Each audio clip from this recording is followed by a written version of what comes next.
Oh, yeah. Okay, welcome back to the YouTube channel. My name is Lucas, aka 3 Point Spanish King, and today we've got Hugh as our guest. He was here yesterday to review day one. He will be here to review day two. And if you're a New Zealand fan, it all went down very, very quickly. A horrendous batting performance mixed with some very good bowling. Hugh, India came out to bat. Agarwal and Axar, and they did a lot of damage early. But Patel, this really should be all about Patel, but unfortunately we're not going to talk about Patel in this test. It'll be the capitulation of New Zealand. But Patel just does deserve credit. We will give him credit. What did you think of his amazing innings with the ball? Yeah, Patel. Actually, this is the thing. It wasn't. Well, actually, it's a total surprise to me that he took 10 wickets. But he is a very good bowler. People don't really understand or realize that Patel is a very exceptional, fine left-armed spinner, which New Zealand seems to have all the time. The left-armed spinners, the Tory, John Bracewell. But he is, of course, he came into light after the UAE series when we won against Pakistan, one of the few series that we've won against Pakistan. And he was he played so very well. He spun the ball so very well. And I mean, yeah, he's bowling out Pakistani players that are usually very good to bat against spin bowling. So, and of course, Pakistan have a very good record in UAE, probably more so in T20, but which has been shown the last series, the last World Cup, T20, Pakistan are very good in UAE. So I always knew that Patel was a very fine bowler. He has a pretty good record. He hasn't bowled so much for New Zealand, which is sort of a bit of a problem. But it was not a big surprise for me to see Ajaz. I was going to say Axar. Ajaz Patel bowling so well, but to get 10 wickets is phenomenal. But also it shows that New Zealand really didn't have any support for him. But we didn't really need the support for him. He did it all by himself. He bowled out a team all by himself without support. Incredible. Yeah, it's incredible, and it's only been it's only been done twice before by Jim Laker. Yes. And Anil Kumble. I can't really recall getting 10 wickets. Anil Kumble, but of course Jim Laker is well celebrated. But yeah, Patel's. But I would never have foreseen Patel getting like 10 wickets. That's just incredible. Phenomenal. And it was just such a disappointment to see the New Zealand batters fold like that. 62. Maybe if they got about 125, they would have been okay. But 62 was a big disappointment. Well, we are going to mention that because Patel did all the hard. Literally, he's done all the work. Literally, all the work to a whole new level. And New Zealand somehow had to back up his effort, even if they weren't going to get to 300. At least probably avoid the follow-on. Tim Latham came out. Will Young came out, and unfortunately, early it was the Siraj show out of fast bowler. Out of all bowlers that could have done the damage, it was a medium fast bowler. Unlike Southey, unlike Jamison, who didn't really do much in the first innings, Siraj is getting it to talk with great lines. For one moment there, he was on a hat trick. Actually got an LBW on that hat trick. Just pitched outside off leg. India reviewed. So literally from Siraj's overs, New Zealand were in a world of trouble. The spinners came on. Patel and Ashwin, and they just did a number on this New Zealand team. And unfortunately, there is absolutely no positives you can take out of this from this New Zealand batting. It was an absolute train wreck. What were your thoughts on this capitulation? Did you see this coming? Was this an absolute surprise to you? Not really. No, it wasn't really. Actually, even the last test, but that test, yeah, that was a bit of a surprise. It was a great opening partnership in the last test, the first innings, but it wasn't. Yeah, the Indian fans have been picking this, the Indian contingency or the entourage or whatever. They've been picking this for a while, haven't they? We'll get New Zealand in 3 or 4 days, and it looks well. I thought it would be 3 days for this test match, but maybe it could go to 4. It's not a complete surprise. It was, a little bit disappointing today, to be honest. I thought New Zealand could really, they should have really got a sort of innings in place. Even 150 would have been something. But 62 is basically, we're behind the 8 ball. It's basically the end of the game.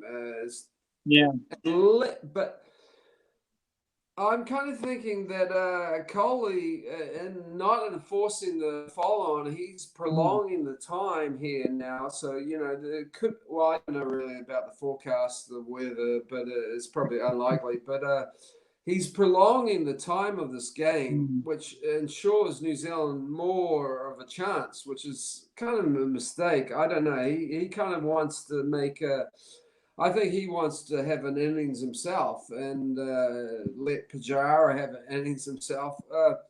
It's not a bad idea, but this is the thing. Other factors can come into play. Like rain, or Kohli getting another duck. Is this really going to actually make a difference? It would be much better if India tried to wrap up this innings as quick as they can. And I don't think any cricket playing captain would not enforce the follow-on in this particular game.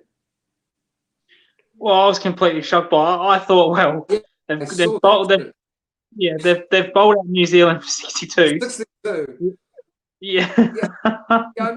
Australia used to do this, but they had a plan.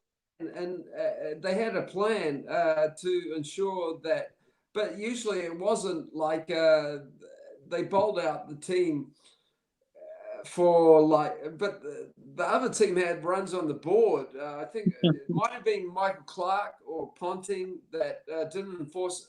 Maybe it was Michael Clark who didn't enforce the follow-on, but the other team had runs on the board. They were just ensuring a big total to win the game, but this is ridiculous. 62 runs and not enforcing the follow-on. And it would be probably a bigger thrashing, really, in all honesty, if India did enforce the follow-on, New Zealand get out for about 80 runs, and India look supreme. But now there's a chance that New Zealand might actually make some runs in the second innings because they've got a bit of a breather. They've got a bit of a rest period. In all fairness to New Zealand, that can't happen again. Just like what Australia did to India last year, when they bowled them out for, I think, 42 or something. I keep getting reminded that can't happen again. Surely New Zealand just have to say, you know what, that's a freak thing that's happened. What went right for India did go right, and what went wrong for New Zealand did go wrong. But this surely can't happen in the second inning. Surely. No, I don't think so. I don't think so. I don't think it's going to happen again for New Zealand. It could be they'll get over possibly 100. But this looks like it's kind of funny. Like I think you actually mentioned that it looked like a minefield for New Zealand, and then suddenly when India came in, they made like 60 odd for no wicket, and it looked like a road. So yeah, there's something funny going on. The pressure. That happens a lot against India. That happens a lot in India. What India will make 300 to 400. I've said this without other New Zealand guests, Michael and Adam. India will make 300, 350. Other team will come out and bat, and they'll get rolled for 100 or 150. Like in New Zealand's case, 68. India will bat again. They'll make that look like an absolute road and make about 200, 300 in the next innings. Declare with about a 500 run lead, and then bowl out a team for 150 again. That seems to happen a lot in India. Yeah. Actually, I think it's happened. I can't recall, but I think it even happened in England.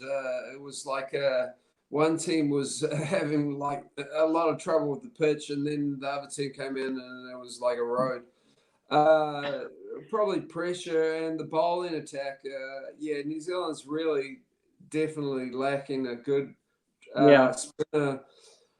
Patel, he's very good. Well, I mean, 10 wickets. I don't know what to say. I mean, the guys did amazing, really. I mean, actually, I'm thinking if there wasn't Patel, then it would have been 500 maybe. So we're not. Yeah, but 62 was unforgivable. That was a shocker. But it is kind of like the end of the year. New Zealand's had a big year. I mean, we've been. Golly, that's like quite a few series New Zealand's played. We've played against like Bangladesh, Pakistan. We've played against Australia in T20 5-match series. We've played against Bangladesh in like WT20. We played in England against England. We played against India. The world. I mean, it's been a big year for New Zealand, and now with faced on a rank turner, and we haven't got the resources. And it's the last game of the year, basically, for New Zealand. So, in actual fact, New Zealand's done great this year, really. This is a bit of a disappointment, but it was probably on the cards, and it really was on the cards for that last test, really. And New Zealand got out of jail pretty much free with that one. Yeah, this one looks like it could go sideways, but still, yeah, New Zealand can take a lot out of this year. I mean, we're probably going to pass on the number one test status to India. But I mean, like India's played pretty well though this year, really, haven't they? They've beaten Australia, they've beaten England at home. They've practically beaten England in England. They did pretty well to make the final against New Zealand in the World Test match. They disappointed in the World 20 World Cup, and they beat New Zealand. But after New Zealand was pretty much exhausted after the World 20 Cup. So they've had a pretty good year as well. So, yeah, it's kind of like this game's not over yet, but no. it looks well, like like you said, Virat Kohli has put destiny in his own hands. He can declare whenever. Literally, India can bat for 1.5 days. They can bat for 4 sessions because this is only day 2. They can bat all of day 3 and then halfway during day 4, and declare with a lead of 500 or 600. It's entirely up to Virat Kohli. And then New Zealand will have to pull out another miracle with the bat and save the game again. More difficult conditions this time. Way more difficult conditions. Because as we discussed yesterday, me and you, that the pitch last game, the first test, was actually okay. It was not too bad. But this is but this is like a minefield. It's bowling friendly. And mysteriously, when New Zealand bat in their second innings, it's going to turn into a minefield. That's what's going to happen. You don't need a genius for that. That will happen, and it's going to be extremely tough for them to bat. They get 50 overs, then line all day. Yeah, I'm still wondering about his decision to not enforce the follow on. And perhaps it's not a bad one. I don't know. I, but usually, I mean, you like New Zealand was bowled out for 62. I would probably. I mean, who wouldn't enforce the follow on in that situation? Because that's like what's that? That's 260 runs behind. It seems kind of meaningless to bat on, and yeah, now you're going to sort of like encounter variables. It could rain, or India could collapse. It was probably not that possible after 62 without loss. But I mean, maybe they make another 100 tomorrow, and suddenly that's only like 330 a hit. I don't expect New Zealand to make that much, but yeah, this is kind of like yeah, I can't really see the reasoning why Kohli wouldn't enforce the follow on rather than give himself a chance to bat or Pujara to bat. It's kind of a bit strange to me, but of course, Yeah, it might work out very well. India might make like 200 for one tomorrow, or well, actually, they'll probably go for about 250, I guess. 250 for one or 250 for two. A chance for Kohli to make a century under no pressure whatsoever. Yeah, I guess Pujara. Well, do you find that strange that Pujara was opening? Yeah, he opened. Yeah. He's yeah. Well, I mean, this is the thing. These guys actually, it's good batting practice because these guys are under no pressure whatsoever. They just need to get Good point. Another couple hundred runs. It's very good test match practice. I don't really understand Kohli's thinking, but it could be right. I don't know. I mean, basically, they're in full control of this game. Yeah. Yeah. Well, you mentioned batting practice. Well, after the New Zealand Test match, India goes straight to South Africa. They don't get a rest. They don't get a month off. They have to literally fly to South Africa to play a Test series. So I guess probably behind Virat Kohli's thinking is that, well, Pujara is out of form. Myself are out of form. So this is a good chance to get batting practice and try to get some form back into myself and to my star number 3. That's probably another reason.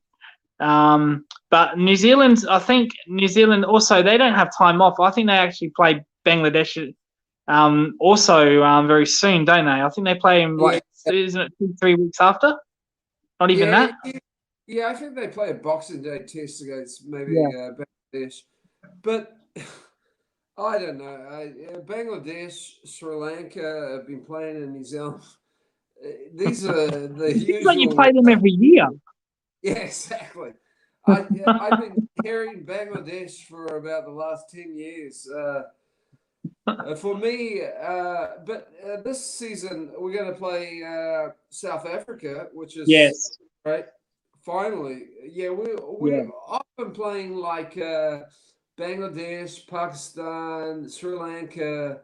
They seem to be the home tours for New Zealand every single season around Christmas time. And no disrespect to those teams. And actually, to be honest, they've been playing pretty well. Bangladesh in some formats. Pakistan have taken off as well. But yeah, these are the home series that New Zealand have been playing for about the last 12 years. We get the Indian team sometimes. We haven't played a test series in New Zealand against Australia for, I don't know, maybe 3 years. I actually know that off the top of my head. I think 2015. So 6 years. Yeah, ridiculous. Yeah, we played that was that famous Brendan McCallum double 100. Hamish Marshall. Oh, yeah, we talked about this yesterday. Yeah, right. Yeah, yeah, Yeah, but actually, we've played against England a few times in the last yes, 10 years, so that's not too yeah, bad. But yeah, it would, of course, Australia and South Africa are New Zealand's bogey teams, basically. So we'd like to play a bit more against these guys. I yeah. mean, but that'll be a good one, South Africa. But actually, that's the thing. Now South Africa are really not really on the ball. They're going to probably have trouble against India. Maybe. Well, yeah, well, you speak about that because they as we know they play India in a Test series, and then straight away they have to go on a plane to New Zealand. And if this was 4 or 5 years ago, you'd say no problem with Duplessis, Yeah. the AB de Villiers in their lineup, but now they're all retired or they're past their prime. There's problems off field for South Africa. Rabada's not the bowler he used to be. He's still world class, but he's lost the yard because of injury. So it seems to me New Zealand, while it might be good for New Zealand, well, if we can't Yeah. beat them this tournament, we'll never beat them. But it is kind of a shame that you don't get to play South Africa at the peak of their powers like they were 3-4 years ago after a Test win against Australia. In Australia, it would have been nice just to play them at that time. But nonetheless, you can only play who you play, and I'm sure New Zealand will be thinking, well, this is a great opportunity to beat South Africa, our bogey team, and put them away Yeah. and finally get a win over them. Yeah, I think so. I think actually New Zealand will actually be favourites against South Africa. Yeah. Really, what have they got? They got Markram.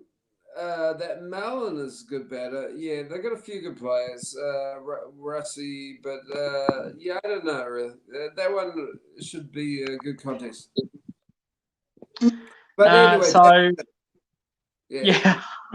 Well, I thought I'd give you a break on that because being a yeah, New Zealander, that's a capitulation. But there is a yeah, day 4 tomorrow. Day 3, sorry, I was going to say day 4. We're only in day 3. yes. So what are your thoughts about day 3 tomorrow? Yeah, I'm just thinking about it. I was thinking about it before. I think, well, they're on about what? I don't even know. I don't even. Yeah, I've really been following this game because it's just been such an up and down game, and then when I don't follow it, suddenly New Zealand comes back into the game. But this one, it does seem like. It does seem like New Zealand is really sort of nearly gone. So my thoughts about this game would be that I think India will probably go for about 250, 300 tomorrow. So they'll bat into the day, maybe halfway into the day, and then there will be about a 400. Yeah, they'll get about 450 lead. So they need they basically don't need hardly any runs whatsoever. They need like 200 more runs. Actually, 150 more runs and the game's over, basically. So I think maybe they'll go for about 200 more runs. They'll give Kohli a bit of a bat. He can try and get his 73rd 100 by T or whatever. They'll put in New Zealand by T. So that'll be about a 450, 500 run lead. Uh, Oh. 2 days to last for New Zealand would be too much. But, I mean, maybe rain one day, hopefully. No, I think Maybe Coley will go easy on them. Maybe he'll bat the whole day, and there's still day 4. So I was going to say maybe he can bat on day 4, then come day 5 in the clear. But there's still day 3, 4, and 5. So there's still 3 days. So even if he did bat all day tomorrow, he's still got day 4 to play with, and day 5. That's the yeah, problem. Time is not a problem in this Test match. yeah, I think they, yeah, I don't know how long they're going to go bat for. Actually, I guess they could bat all day tomorrow and it'll be fine because there's still 2 more days. So I don't think they will go too much into day 4 because that'll be getting ridiculous. That'll be about a 500, 700 run,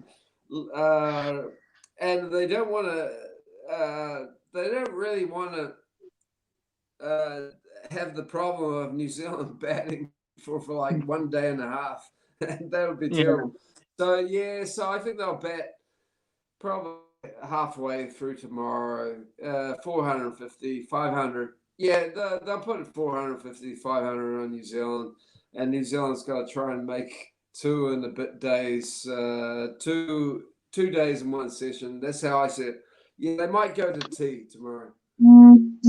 Okay, well, that's it for today's show. We've got Hugh's thoughts and his review. Unfortunately, a very disappointing day for New Zealand. Yeah. But a very good day for Patel. 10 wickets. Yeah. Probably, unfortunately, this won't be talked about because you say, well, what happened in this match? People will say, well, New Zealand got absolutely belted, and that's not really fair on Patel because he bowled extremely well, and he deserved every bit of those 10 wickets he got. So we'll give him credit. So very good day for Patel, bad day for New Zealand. And Hugh, a pleasure as always for you to do this review all the way from Japan. So trust me, I wish I was in Japan. It's a very good country, very good city. Depends where you are, Osaka. Well, I don't think you're in Osaka. Whereabouts in the city in Japan are you? Because you actually moved recently, didn't you? Yeah, I'm in Nara. I was in Osaka. I lived in Tokyo as well. Yeah, Nara, kind of like the old capital of Japan. Well, there you go, ladies and gentlemen. Hugh's in Nara, Japan, and I'm all the way bloody here in Adelaide, Australia, where it's supposed to be 40 degrees, but it's only 20 degrees in summer. So there you go. Different countries and different lifestyles. I wish I was a part of. But anyway, that was day 2. So I keep thinking it's day 3. It's only day 2. Yes. Because we're into the third innings, and literally you don't get to day 3, day 4 in the third innings. But this is just an absolute beatdown by Indian bowlers on New Zealand, and they completely capitulated. But good day for Patel. Please follow Hugh on Twitter, at Hugh McLeod. Get following him. He enjoys your opinions. He always writes stuff about cricket. You can follow me, Lucas at 3 Point Spanish King. My name is down there below. Like and subscribe to the channel. Any questions, comments down below. And thank you for all those comments. And Hugh, thank you for coming today. Oh yeah, man. Yeah, thanks very much, Lucas. Okay, and that's it for guys. Thank you for watching. Thank you.